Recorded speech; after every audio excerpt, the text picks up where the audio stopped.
Africa Radio, le grand débat avec Francis Laloupeau. Bonsoir à toutes et à tous, merci d'être avec nous, merci de votre fidélité à ce rendez-vous de l'actualité sur Africa Radio. Le grand débat, les grands faits de l'actualité en Afrique, en Europe et dans le monde. Nous sommes ensemble jusqu'à 19h heure de Paris. Vous pouvez bien sûr intervenir au cours de l'émission sur notre page Facebook, c'est facebook.com/le grand débat. Africa Radio, le grand débat avec Francis Laloupeau.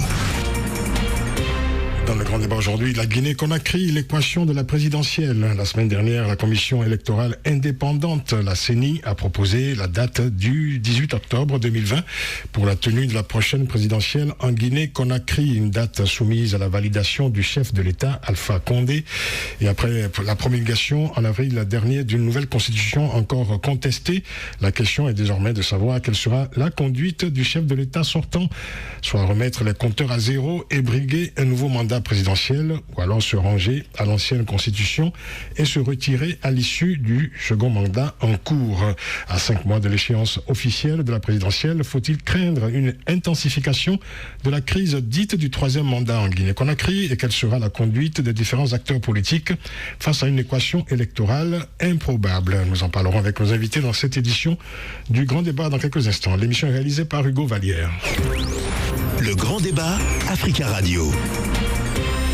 Comme de coutume, nos amicales salutations à tous ceux qui nous écoutent aux 4 coins du monde, en Afrique, en Europe, aux Amériques. Mention spéciale à ceux qui nous écoutent aujourd'hui à Conakry, à Cancan, à Gao, à Washington DC ou encore à Montréal. Bienvenue à nos nouveaux amis sur notre page Facebook. Le grand débat, analyse, décryptage, coup de gueule, commentaires. Le grand débat sur Africa Radio. Alors que la crise dite du troisième mandat est toujours vive, une nouvelle étape chargée d'incertitudes s'ouvre en Guinée-Conakry, celle de la présidentielle qui devrait se tenir en octobre prochain selon le calendrier proposé par la commission électorale indépendante. À quoi ressemblera cette séquence dans un pays désormais confronté à une crise multidimensionnelle, politique, institutionnelle, socio-économique et sanitaire? Réponse avec nos invités que nous accueillons à présent au téléphone. Nous serons en compagnie de Ali Kaba, député, président du groupe parlementaire RPG Arc-en-Ciel, c'est le Rassemblement du peuple de Guinée, parti présidentiel en Guinée-Conakry. Ali Kaba, honorable, bonsoir. Bonsoir. Merci d'être avec nous. Nous sommes également en compagnie de Mohamed Kaba qui remplace au pied élevé le docteur Ousmane Kaba. Mohamed Kaba, vous êtes coordinateur du PADES, c'est le parti des démocrates pour l'espoir, parti donc présidé par Ousmane Kaba, candidat déclaré à la prochaine présidentielle. On vous remercie d'avoir accepté donc à la dernière minute de participer à cette émission puisque Ousmane Kaba est empêché. Mohamed Kaba, bonsoir. Bonsoir à tous vos auditeurs. Merci d'être avec nous. D'abord, messieurs, quelques mots sur la nouvelle constitution qui a été soumise à référendum le 22 mars dernier et qui provoque une certaine polémique. Il faut dire que cette constitution avait recueilli en mars dernier plus de 90% de votes positifs lors d'un référendum rejeté par une bonne partie de l'opposition guinéenne. Et selon l'ordre des avocats et les acteurs de l'opposition, le texte promulgué le 4 avril dernier est bien différent de celui du référendum du 22 mars. Monsieur le député Ali Kaba, est-ce qu'on doit en conclure que la constitution en vigueur aujourd'hui en Guinée n'est pas celle qui a été proposée aux électeurs en mars dernier? Écoutez, je commence par vous dire merci de m'avoir invité dans cette émission. Et le point relatif à cette question selon laquelle la Constitution, le projet qui a été soumis au peuple de Guinée n'est pas celle en vigueur, est un débat qui n'a plus sa place pour la simple raison qu'une Constitution a d'abord un avant-projet, un projet, et lorsque la Constitution est adoptée, tous les textes ayant servi aux premières moutures et que ces textes soient soumis à des appréciations des différentes composantes de la société, qu'il y ait des amendements et des observations et qu'enfin un texte soit voté et promulgué, et celle qui est promulguée, et contrairement à tout débat, est la Constitution. Donc à ce niveau, les commentaires qui fusaient de partout pour faire croire qu'il y a eu des modifications, des falsifications et que c'est encore, n'étaient pas de nature à permettre de voir clair. Et ce qui a même poussé un groupe de députés, dont moi-même, à saisir la Cour constitutionnelle pour question de clarification autour de ce débat. Je crois que la Cour constitutionnelle s'est prononcée pour nous situer effectivement sur la Constitution, que c'est celle qui a été publiée et promulguée et au journal officiel, et promulguée et publiée au journal officiel le 14 avril 2020. Voilà, alors, donc c'est cette Constitution qui est opposable à tous et c'est la seule valable pour la République de Guinée. Alors, la question qu'on se pose, monsieur le député, c'est que voilà, est-ce qu'on peut promulguer une constitution dont le texte n'est pas conforme en tout point au texte qui a été soumis aux électeurs? Parce qu'au fond, ce que vous dites rejoint ce que la déclaration faite par le ministre de l'Hydraulique, Papakoli Kourouma, il faut dire qu'il a fortement milité, lui, en faveur de cette constitution, et qui indiquait que la version finale du texte, qui avait été donc soumise aux électeurs, voilà, que ce texte était en perpétuelle modification avant et après son adoption. La question, monsieur le député, c'est voilà, comment peut-on comprendre que l'on soumette à référendum un texte constitutionnel qui est inachevé et qui est en cours de formulation? Aucun texte n'a été modifié après son adoption. Aucun texte. Certains articles ont été relevés, ont été aucun texte n'a été modifié après l'adoption. D'accord. C'est le texte qui a été voté, qui a été promulgué. C'est le texte qui a été voté, qui a été promulgué? Oui. Textuellement. Une extension. Sans aucune modification. Il n'y a pas de modification à la matière, je vous le dis. Et vous savez, ceux qui, en réalité, avaient fondamentalement recusé le texte, qui n'avaient pas pris part à aucune consultation à la matière, pour le simple fait qu'ils ne reconnaissaient pas, et s'accrochaient toujours au texte de 2010, adopté sous la transition, se disaient que cette constitution ne les intéressait pas et pratiquement ne savaient rien de cette constitution. En notre entendement, ils ne s'étaient pas du tout intéressés à la question et n'avaient pas fourni non plus de propositions ou d'amendements à la matière. Donc, les composantes qui se sont investies, qui ont contribué à enrichir le texte, qui ont participé en amont et en aval par rapport à ce texte, se reconnaissent et n'admettent nullement une quelconque modification du texte. D'accord. Et de façon définitive, les arrêts de la Cour constitutionnelle nous ont situé, c'était bien qu'il n'y avait pas de confusion possible, mais comme ça faisait beaucoup de bruit, et c'était une sorte de propagande pour tenter de salir et montrer que la Constitution elle-même qui a été adoptée est sujet de modification ou de falsification. Il était de notre devoir de consulter l'organe chargé de vérifier la régularité des textes constitutionnels, qu'est la Cour constitutionnelle. Elle nous a situé sur le texte. Mais il n'y a pas que les opposants, d'ailleurs, ou certains opposants au texte, qui ont dénoncé ce qu'ils ont considéré comme une manipulation du texte initial.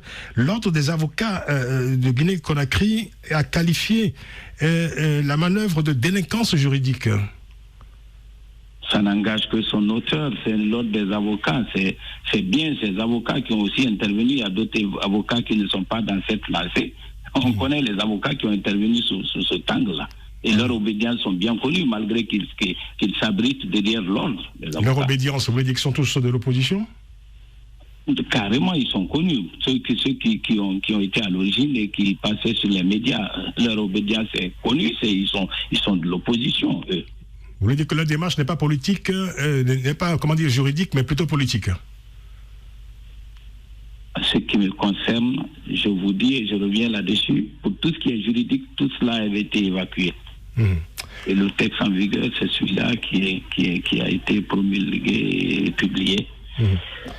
On va se tourner vers Mohamed Kaba, coordinateur du PADES. Mohamed Kaba, vous considérez vous-même, comme vient de le dire le député Ali Kaba, que ce débat est désormais clos? Absolument pas. Je crois que l'idée de cette nouvelle constitution est un coup de canon dans le dos de la République de Guinée. Aujourd'hui, nous nous retrouvons dans une situation complètement catastrophique où la constitution de 2010 a été abrogée par le chef de l'État. À la place, nous avons eu une constitution votée dans des conditions extrêmement calamiteuses et avec des résultats vraiment imaginaires, parce que nous avons vu sur le terrain effectivement que ces résultats ne correspondent pas à la réalité. Mais ce qui est arrivé, qui est encore extrêmement grave, c'est que le texte qui a été soumis au référendum et donc qui a été publié dans le journal officiel n'est pas celui qui a été promulgué le 14 avril par le chef de l'État. Manifestement, tout un chapitre a été enlevé, des points comme la candidature indépendante ont été supprimés et beaucoup d'autres aspects ont été changés. Je crois que c'est vraiment quelque chose d'extrêmement grave. Aujourd'hui, nous sommes dans un État où on n'a pas de constitution qui tienne la route et il faut reconnaître que tout ce que le député Ali Kaba vient de dire est réellement en désaccord avec la réalité des faits. Aujourd'hui, la Constitution a bel et bien été modifiée. Aujourd'hui, les articles sont connus et vous savez qu'en Guinée, les institutions ne fonctionnent pas. Et malheureusement, c'est un gros problème. La Cour constitutionnelle, qui est vraiment la garante des institutions en Guinée, a tout dit, sauf le droit, a tout dit, sauf la vérité. Aujourd'hui, nous sommes dans un État où les institutions sont vraiment caporalisées et ces institutions prennent forcément la ligne développée par le pouvoir, ce qui est extrêmement grave. Et vous le constatez, aujourd'hui, la question, elle tient bel et bien et le débat continue. Je crois que cette constitution, elle ne tient pas route. Cette constitution, elle est antidémocratique et le peuple de Guinée n'en veut pas. C'est ça la réalité aujourd'hui. Les députés opposés au nouveau texte ont saisi la Cour constitutionnelle qui a jugé leur demande irrecevable. Et désormais, les parlementaires opposés donc à ce texte, ainsi que l'opposition extra-parlementaire, entendent désormais saisir les instances judiciaires de la CEDEAO pour obtenir le retrait du texte. Mohamed Kaba, en attendant, je veux dire que cette démarche aboutisse, alors la question qu'on se pose, c'est que voilà, quelle est aujourd'hui la constitution qui régit la vie nationale guinéenne? Aujourd'hui, il faut faire la différence entre un fait et ce qui existe. Aujourd'hui, cette constitution, elle a été promulguée par le chef de l'État. Oui. Aujourd'hui, l'exécutif agit sous la bannière de cette constitution, mais elle est illégitime, c'est-à-dire qu'elle n'est pas le reflet de la volonté populaire. Et aujourd'hui, les populations ne se reconnaissent pas dans une telle constitution. C'est ça aujourd'hui la réalité en République de Guinée. Monsieur le député Ali Kaba, c'est une situation quand même embarrassante que votre pays soit aujourd'hui régi par une constitution qui est contestée par une partie de la population. Et vous conviendrez avec moi que bien avant l'adoption de la constitution, il y a des partis politiques, des organisations de la société civile qui avaient autre point de vue. Leur point de vue consistait simplement à ne pas doter le pays d'une nouvelle constitution. Et pour certains, la nécessité d'avoir une nouvelle constitution était justifiée. Mais la seule et l'unique chose qui les amenait à s'y opposer, c'est de croire que ça n'avait de résultat qu'un troisième mandat ou une possibilité de troisième mandat pour le président de la République. Ce qui fait que ces Guinéens, qu'ils soient des partis politiques ou de certaines organisations de la société civile, ont carrément opté pour la violence, pour empêcher à tout prix ce droit légitime qu'a le peuple de Guinée et qu'a tout peuple souverain de se doter des lois qui la gouvernent. Donc, Aujourd'hui, ne pas appartenir ou ne pas participer, ne pas voter, ne signifie nullement que la Constitution qui régit le fonctionnement de notre République n'existe pas. Mais la question, ce que disent aujourd'hui les opposants au texte, c'est plutôt que le texte qui a été proposé à référendum n'est pas celui qui a été promulgué, celui qui a été publié, au journal officiel. Voilà, aujourd'hui la polémique est là. Vous dites que c'est le même texte, eux ils vous disent que c'est un texte différent, modifié en tout cas. Vous avez dit vous-même que le texte a été enrichi en aval, monsieur le député. Donc s'il a été enrichi en aval, ça veut dire que ce n'est pas le même texte, il a été modifié. Nullement pas enrichi en aval. Vous l'avez dit tout à l'heure. Vous savez, non, je vous dis que pendant le processus de l'élaboration, comprenez-moi bien, ce n'est pas que les gens et les électeurs se soient prononcés et qu'après on recourt à des modifications. Non, nullement pas. Je vous dis que pendant le processus de l'élaboration, il y a plusieurs textes, des projets qui sont mis en observation pour recueillir les avis, parce qu'il y a une consultation nationale qui a précédé le vote. La question c'est après. Cette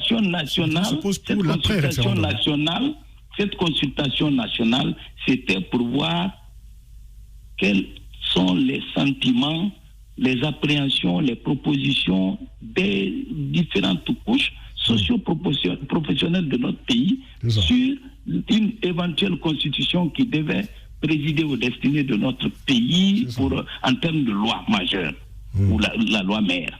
Maintenant, s'il y a eu des propositions et que ces propositions, certaines ont été retenues, d'autres non pas, mais quand ce sont ces brouillons qu'on utilise, ces documents qui ont servi à élaborer le texte final, pour les utiliser après l'adoption et crier à la falsification, ça je ne suis pas d'accord.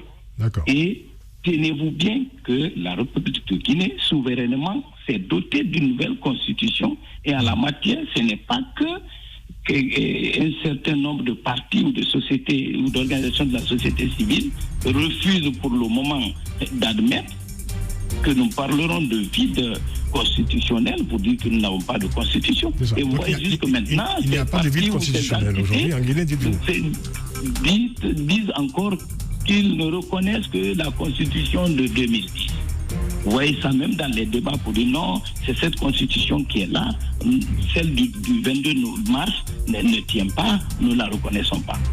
C'est ne pas reconnaître parce qu'on ne veut pas la reconnaître et ne pas être la Constitution, ça fait deux choses. Tout ce qui doit donner la légitimité ou l'applicabilité à cette Constitution existe. Elle a été votée, promulguée, publiée. Naturellement, c'est la Constitution de la République de Guinée. Merci, monsieur le député. On va devoir marquer une pause. On revient dans 2 minutes pour reprendre le cours de ce débat et nous parlerons de la prochaine présidentielle dont la date a été fixée en tout cas par la commission électorale au 18 octobre prochain. On attend encore la validation du chef de l'État. A tout de suite. Le grand débat Africa Radio.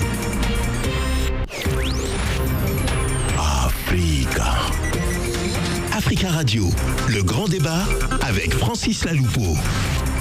Présidentielle en Guinée-Conakry, c'est le thème de ce grand débat. Nous sommes accompagnés du député Ali Kaba, député président du groupe parlementaire du RPG Arc-en-Ciel à l'Assemblée nationale de Guinée. Mohamed Kaba est avec nous, coordinateur du PADES, le Parti des démocrates pour l'espoir, dont le président Ousmane Kaba est candidat à la prochaine élection présidentielle. À propos justement de la prochaine présidentielle, voici ce qu'on pouvait lire sur le site d'information africaguinée.com.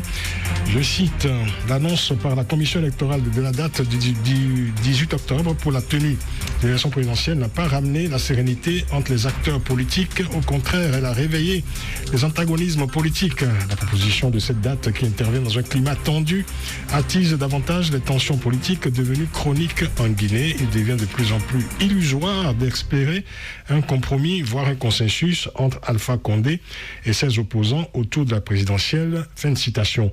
Monsieur le député Ali Kaba, est-ce qu'on assiste là, je dirais, au début d'un nouvel épisode critique en Guinée-Conakry dans la perspective de cette présidentielle? Je crois qu'on ne doit pas considérer comme une situation qui doit radicaliser les positions. Pour la simple raison qu'il y a un cycle électoral dans tous les pays et que tout mandat a un début et une fin. Et pour éviter que nous nous retrouvions dans un glissement et sans qu'on exige quoi que ce soit de l'organe chargé des élections en République de Guinée, la CENI, conformément à la loi, a pensé qu'il était de son devoir, comme la loi l'autorise, d'élaborer un chronogramme. Oui. Et ce chronogramme tient compte d'un plan d'action dont la mise en œuvre aura pour finalité l'organisation des élections présidentielles. C'est ça. Alors, ce n'est du pouvoir ni de l'opposition, ni de la mouvance de faire des injonctions à l'organe chargé des élections pour dire c'est à cette date. Les périodicités sont connues. Le mandat a une limite, un mandat de tel nombre d'années, et il est renouvelable à échéance. Maintenant, le mandat en cours, logiquement, finit avant la fin de l'année. C'est ça. Donc, quand la Commission nationale électorale nationale, conformément à la loi, élabore un chronogramme et soumet à l'approbation de M. le Président de la République, nous pensons que c'est tout à fait normal. La CENI est dans son rôle et ce n'est pas ni à la mouvance ni à l'opposition de montrer la voie qu'elle doit suivre par rapport à l'organisation. D'accord, monsieur le député. Alors, le mandat en cours dont vous parlez est au cœur de la crise des tensions que connaît votre pays depuis plusieurs mois. Il faut préciser que le nouveau texte de la Constitution, comme l'ancien d'ailleurs, limite le nombre des mandats présidentiels à 2 au maximum. Et pour l'opposition, la question est de savoir aujourd'hui si le président sortant, Alpha Condé, va prendre prétexte de la nouvelle Constitution pour remettre le compteur à 0 et briguer un nouveau mandat en octobre prochain. Cette question est toujours vive aujourd'hui dans les cercles politiques en Guinée-Conakry. Est-ce que vous avez la réponse, vous, Ali Kaba? Je crois que la préoccupation doit être de savoir est-ce que les élections se tiendront à date. Maintenant, les candidatures appartiennent aux partis politiques. Chaque parti, désireux de participer aux élections présidentielles, les conditions sont fixées par l'article 42 de la Constitution. Est-ce que vous souhaitez, vous, que Alpha Condé brigue un nouveau mandat ou pas, monsieur le député? Je vous dis, le parti se réunira au moment venu pour faire sa convention. Quel est votre souhait à vous? Quel est votre souhait à vous? Le candidat qui sera en mesure de répondre aux critères préétablis par le parti politique. Alpha Condé est celui-là? Pour ce qui est du RPG Arc-en-Ciel, la convention déterminera qui sera le candidat. Mais je ne trouve pas d'inconvénient à ce que comme on aime le dire, le RPG, vous tenez à ce que la Constitution a été modifiée, c'est dans le but d'avoir une candidature du professeur Alpha Condé. Non, la question est de savoir si vous souhaitez, vous, que Alpha Condé brigue un nouveau mandat.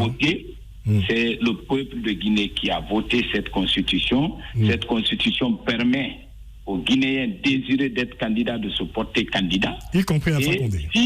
Si naturellement, il est guinéen, le professeur Alpha Condé est guinéen, personne ne peut lui renier ce droit, et s'il est candidat retenu... Donc il remettrait donc le compteur à 0 dans ce cas-là. Je ne trouve pas d'inconvénient. S'il est candidat, je ne trouve pas d'inconvénient. Vous le souhaitez? Je ne trouve aucun inconvénient si vous le souhaitez, monsieur le député, est candidat et que le parti, le RPG Arc-en-Ciel, le désigne par sa convention. Je ne trouve pas d'inconvénient.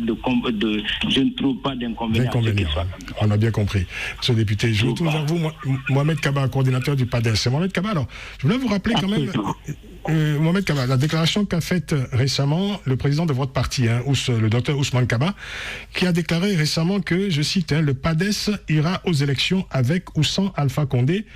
Alors, il faut dire que ce n'est pas la position officielle du FNDC, le Front National de Défense de la Constitution, dont vous êtes membre. On s'est alors demandé si vous aviez finalement intégré au PADES l'hypothèse d'une candidature d'Alpha Condé contre laquelle vous combattez depuis plusieurs mois. Alors, la télévision nationale avait même titré, je cite, Ousmane Kaba passe aux aveux. Alors, Ousmane Kaba a dû ensuite se soumettre à une explication du texte. Est-ce qu'il s'agissait là d'une maladresse ou d'une faute politique, comme disent certains? Absolument pas, mais avant de répondre à votre question, permettez-moi de revenir un peu sur la Constitution, parce qu'il y a un lien étroit entre ce que nous allons développer et cette Constitution. Il faut reconnaître, pour conclure sur cette question, que la Constitution a été modifiée. Je prends simplement l'exemple de l'article 42, qui prévoyait les candidatures indépendantes. Cet article a été complètement enlevé, oui. Et aujourd'hui, cela n'existe pas. Il faut dire que le texte de la Constitution qui a été soumis au référendum a été au préalable publié au journal officiel par le ministre de la Justice et des gardes des Sceaux d'alors, le ministre Fofana. En tant que texte définitif à soumettre au référendum. Et ce texte a été soumis au peuple. Le peuple a voté dans des conditions que vous savez. Et il faut reconnaître que le texte qui a été publié après par le président de la République est complètement différent de cet ancien texte. Ceci étant, pour revenir à votre question, s'il vous plaît, il faut dire que la déclaration de Dr Ousmane Kaba est vraiment en cohérence avec le choix politique de l'homme. Et ce n'est pas du tout ce que les gens ont pensé. Aujourd'hui, un parti est créé pour aller aux élections, pour conquérir le pouvoir et pour l'exercer.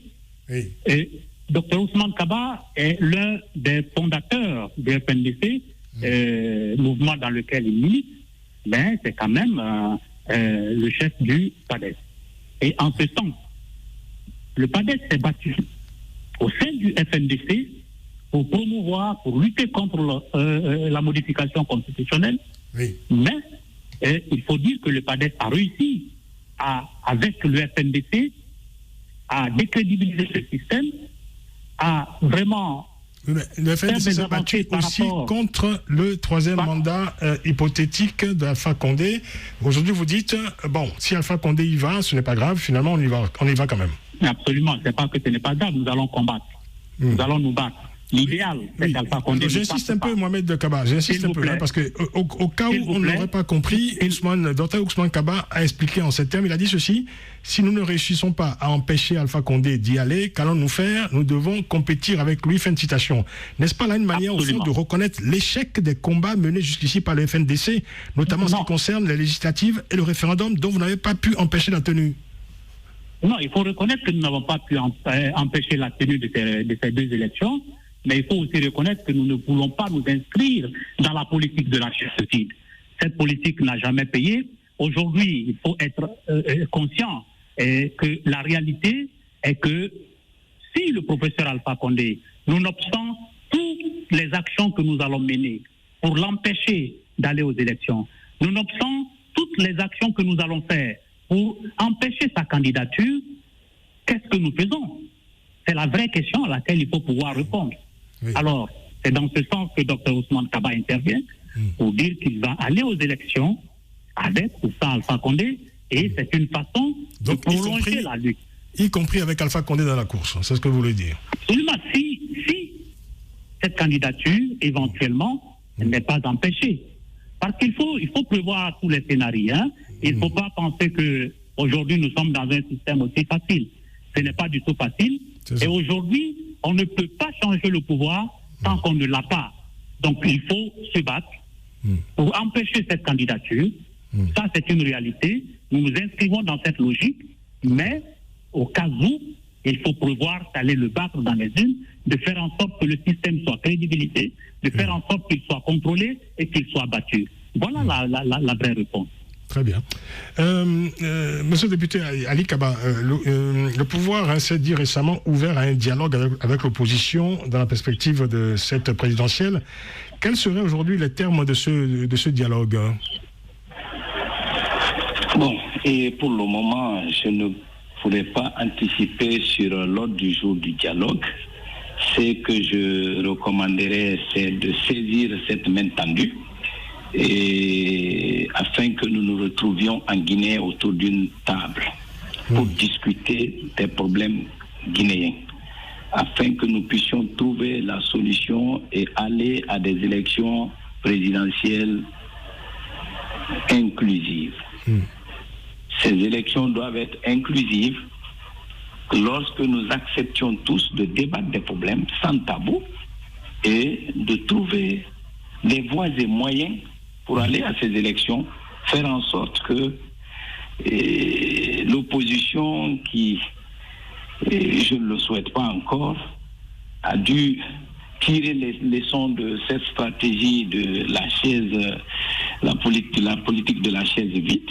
Oui, avec des arguments quand même, monsieur le député. On pourra se rendre compte que le peuple a voulu du référendum, sinon aucun appareil politique ne peut résister au peuple. Oui. Donc si on veut faire croire que c'est le peuple qui ne voulait pas, il n'aurait pas eu de référendum en Guinée. Alors, un énième dialogue, monsieur le député, un énième dialogue, pourquoi faire? Le dialogue, c'est pour faire comprendre aux uns et aux autres que la violence ne pourra rien arranger. Oui. Il faut s'asseoir à la table, discuter. La violence provient essentiellement des rangs de l'opposition, c'est ce que vous dites, monsieur le député? Oui. Vous dites que la violence provient des rangs de l'opposition. Qu'est-ce qui provient? Je n'ai pas compris. Vous dites que la violence provient essentiellement et exclusivement des rangs de l'opposition, c'est ce que vous dites? J'ai dit de ne pas user de la violence lorsqu'on a la possibilité de dialoguer. Oui, ce que vous dites est valable pour tous les camps? Naturellement.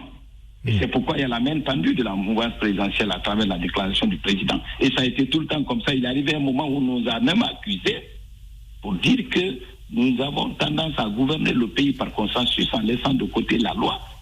Vous imaginez qu'il y a eu beaucoup de dialogue. Tout ça, c'est de la volonté du président de la République, le professeur Alpha Condé, et de sa mouvance, pour dire, venez, on va discuter de certaines réalités du pays afin que nous puissions aller à l'apaisement pour donner une image aussi reluisante à notre pays afin que ce soit un pays qui ne soit pas toujours caractérisé par les violences.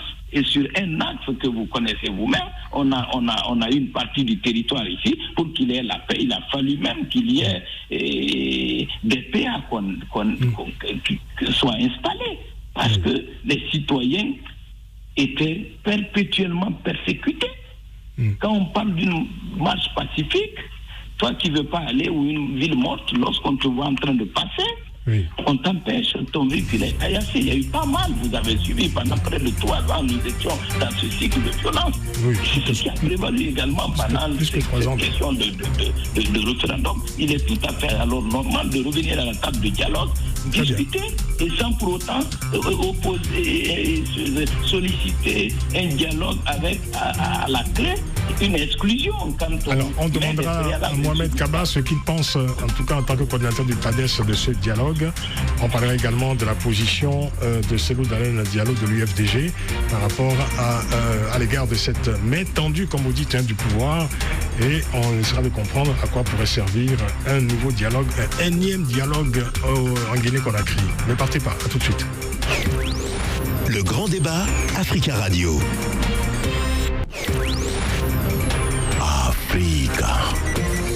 Africa Radio, le grand débat avec Francis Laloupeau. L'équation présidentielle en Guinée-Conakry, nous en parlons avec Ali Kaba, député et président du groupe parlementaire du RPG Arc-en-Ciel à l'Assemblée nationale de Guinée. C'est le groupe majoritaire, c'est la mouvance présidentielle en Guinée-Conakry. Mohamed Kaba est avec nous, coordinateur du PADES, parti de l'opposition, parti des démocrates pour l'espoir. Mohamed Kaba, à propos de ce dialogue, de cette main tendue du pouvoir dans cette situation évidemment toujours critique en Guinée-Conakry, l'opposant Cellou Dalein Diallo a posé des préalables. Il a ainsi exigé qu'avant d'engager tout processus électoral, notamment donc celui menant à la présidentielle, il a exigé l'annulation du double scrutin du 22 mars dernier. Est-ce que vous partagez, vous, cette position? Merci. Avant de répondre à votre question, Je voudrais revenir un peu sur la question de la violence. Oui, très rapidement, parce que la violence est aujourd'hui endémique en Guinée et elle est surtout en provenance de l'État. Je vous rappelle que nous avons aujourd'hui près de 200 enfants tués, nous avons des centaines d'opposants qui sont emprisonnés, qui sont kidnappés, et aujourd'hui, la liberté d'expression, la liberté politique, aujourd'hui est très restreinte en République des Guinée. Pour revenir au propos du leader de l'UFDG, je voudrais dire que chaque parti politique pose ses conditions. Je pense qu'il est libre de dire ce qu'il pense pour un dialogue. Nous, à notre niveau, nous pensons qu'il faut tenir compte d'un certain nombre de considérations et que le dialogue qui a été amorcé, ce dialogue-là doit être un dialogue inclusif, ça doit être un dialogue franc et il doit tenir compte de certains préalables. Parce que nous avons vu que plusieurs dialogues se sont déroulés dans notre pays qui n'ont abouti absolument à rien du tout.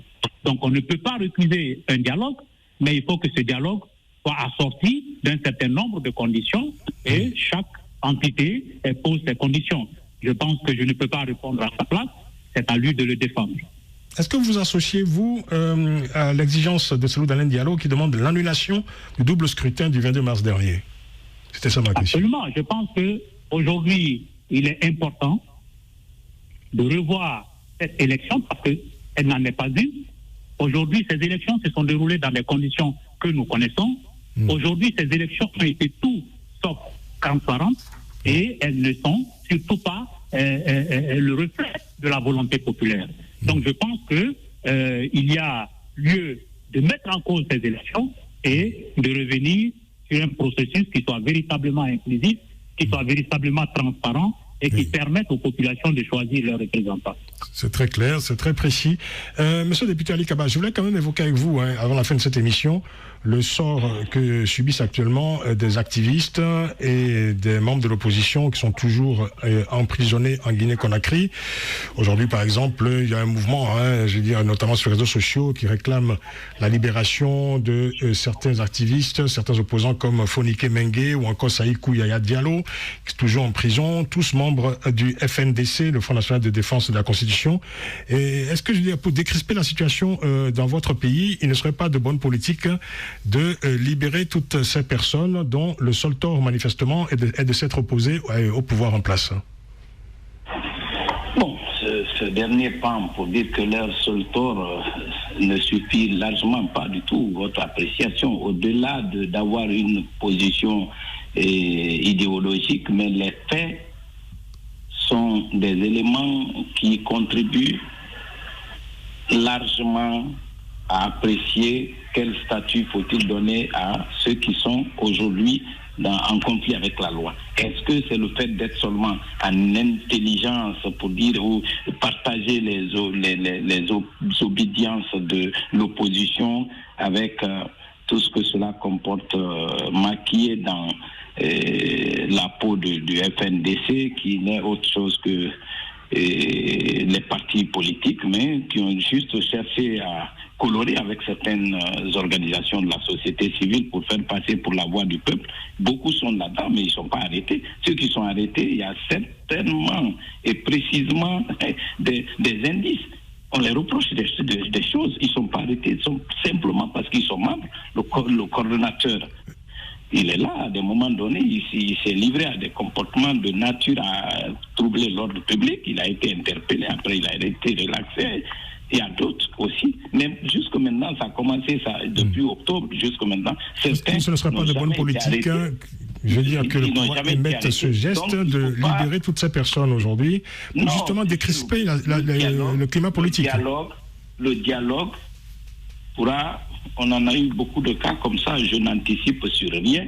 Ça doit être objet de large concertation, mais quand les gens sont en conflit avec la loi, il faut qu'on reconnaisse qu'ils sont en conflit avec la loi et conséquemment ils doivent être traités Maintenant, pour des questions d'apaisement, pour des questions de renforcement de la cohésion et peut-être décrisper comme vous le pensez et vous le dites, et peut-être ça peut contribuer. Anciennement, on en a fait, la mouvance a fait beaucoup de concessions, le président de la République a fait libérer beaucoup de personnes qui avaient été arrêtées à des moments avec certains même avec des armes, qui était en train de faire des destructions, mais après ça a été des conditions, parce que c'est ce qui se passe, c'est l'éternel recommencement avec l'opposition. On met les gens dans la rue, ils cassent, ils pillent, ils font tout. Après on fait de cela des conditions pour dire, pour aller au dialogue, il faut libérer ces gens parce qu'ils ont été arbitrairement arrêtés, ils ont été arrêtés chez eux à la maison, mais c'est tout à fait le contraire. Mais je ne suis pas contre. L'important, c'est d'arriver aujourd'hui à un certain apaisement et s'asseoir parler pour que les élections présidentielles à venir soient des élections inclusives. Le président de la République est disposé à ouvrir ce dialogue et il l'a dit, il dit que c'est un dialogue inclusif et qui voudrait que toutes les forces vives de la Guinée se retrouvent pour parler de notre pays. S'il y a des problèmes, afin que nous puissions les surmonter. Merci, monsieur le député. Mohamed Kaba, un mot de conclusion sur la situation de ces personnes emprisonnées et qui appartiennent au FNDC, c'est-à-dire à votre camp politique. Absolument, il faut dire que ces personnes ont été arrêtées pour des faits d'opinion. Je précise que l'arrestation de Founiké Mengué est consécutive à son intervention sur une radio de la place où il a demandé aux populations d'exprimer leur volonté constitutionnelle. Je pense qu'aujourd'hui, la démocratie guinéenne est prise en otage. Aujourd'hui, les libertés les plus élémentaires sont confisquées par ces pouvoirs. Aujourd'hui, on est en train de bâillonner partout, y compris la presse. Et cet acharnement, ce n'est pas seulement sur les oppositions, les membres de l'opposition. Même la presse est victime de toutes ces actions pour vraiment tuer dans l'œuf cette volonté de changement. Donc je pense que ces personnes doivent être immédiatement libérées, sans condition, parce qu'elles n'ont pas leur place dans la prison. Aujourd'hui, nous sommes dans une période où la pandémie fait beaucoup de ravages dans ces prisons et on continue encore de les engorger.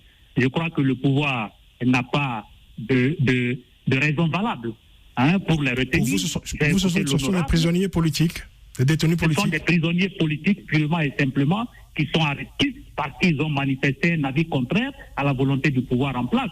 C'est là la réalité. C'est important que ces personnes soient libérées et libérées sans condition. Merci beaucoup. Alors on va rappeler le nom de deux personnes concernées évidemment par cette situation. Si je retrouve évidemment les fiches, mais je ne les retrouve pas puisque ce sont deux personnalités, deux figures emblématiques de cette situation. Vous en avez cité quelques-uns, Founiké Mengué, Yaya Diallo et bien d'autres. Yaya Diallo et bien d'autres, oui. Bien d'autres. Merci beaucoup d'avoir participé à ce débat, de nous avoir apporté vos éclairages sur la situation politique en Guinée-Conakry. Mohamed Kaba, merci beaucoup, coordinateur du PADES, Parti des démocrates pour l'espoir. Merci beaucoup à vous, Ali Kaba, député et président du groupe parlementaire RPG Arc-en-Ciel à l'Assemblée nationale de Guinée. Bonne soirée, bonne fin de journée à vous, à Conakry. Merci infiniment. Merci à toute l'équipe du Grand Débat, à Stéphanie Hartmann, à Hugo Vallière qui réalise ces émissions quotidiennement, que vous pouvez réécouter sur notre site africaradio.com. Dans quelques instants, à 19h heure de Paris, le grand journal du soir préparé et présenté par Stéphanie Hartmann. On se retrouve nous demain pour une nouvelle édition du Grand Débat. Bonne soirée à toutes et à tous. Et n'oubliez pas une fois encore, prenez grand soin de la beauté des choses. Essayez en tout cas.